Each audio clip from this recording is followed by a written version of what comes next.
دوستو السلام علیکم۔ قرآن کی سورہ توبہ آیات 90 سے 93 میں اللہ تعالیٰ فرماتے ہیں، بدوی عربوں میں سے بھی بہانہ کرنے والے آئے کہ انہیں اجازت مل جائے، اور جو اللہ اور اس کے رسول سے جھوٹ بولے وہ بیٹھ رہے۔ ان میں سے جنہوں نے انکار کیا ان کو ایک دردناک عذاب پکڑے گا۔ کوئی گناہ کمزوروں پر نہیں ہے اور نہ بیماروں پر، اور نہ ان پر جو خرچ کرنے کو کچھ نہیں پاتے جب کہ وہ اللہ اور اس کے رسول کے ساتھ خیر خواہی کریں۔ نیک کاروں پر کوئی الزام نہیں، اور اللہ بخشنے والا مہربان ہے۔ اور نہ ان لوگوں پر کوئی الزام ہے کہ جب وہ تمہارے پاس آئے کہ تم ان کو سواری دو، تم نے کہا کہ میرے پاس کوئی چیز نہیں کہ تم کو اس پر سوار کر دوں، تو وہ اس حال میں واپس ہوئے کہ ان کی آنکھوں سے آنسو جاری تھے، اس غم میں کہ انہیں کچھ میسر نہیں جو وہ خرچ کریں۔ الزام تو بس ان لوگوں پر ہے جو تم سے اجازت مانگتے ہیں حالانکہ وہ مالدار ہیں۔ وہ اس پر راضی ہو گئے کہ پیچھے رہنے والی عورتوں کے ساتھ رہ جائیں، اور اللہ نے ان کے دلوں پر مہر کر دی، بس وہ نہیں جانتے۔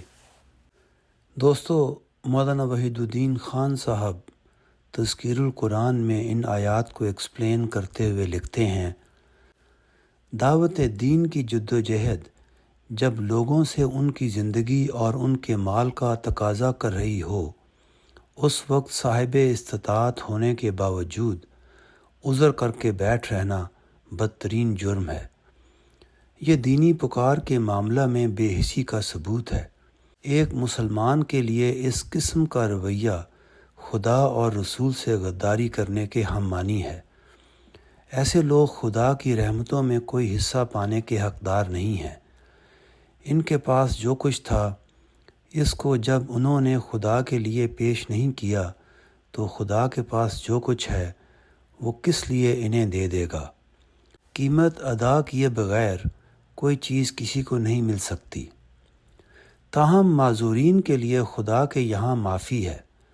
جو شخص بیمار ہو، جس کے پاس خرچ کرنے کے لیے کچھ نہ ہو، جو اسباب سفر نہ رکھتا ہو، ایسے لوگوں سے خدا درگزر فرمائے گا۔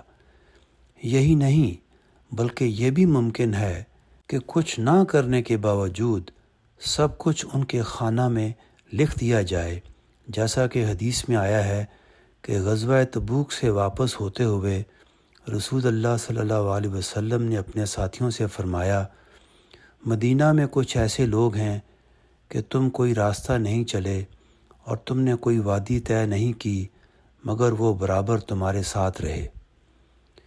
یہ خوش قسمت لوگ کون ہیں جو نہ کرنے کے باوجود کرنے کا انعام پاتے ہیں؟ یہ وہ لوگ ہیں جو معذور ہونے کے ساتھ 3 باتوں کا ثبوت دیں۔ نص یعنی عملی شرکت نہ کرتے ہوئے بھی قلبی شرکت۔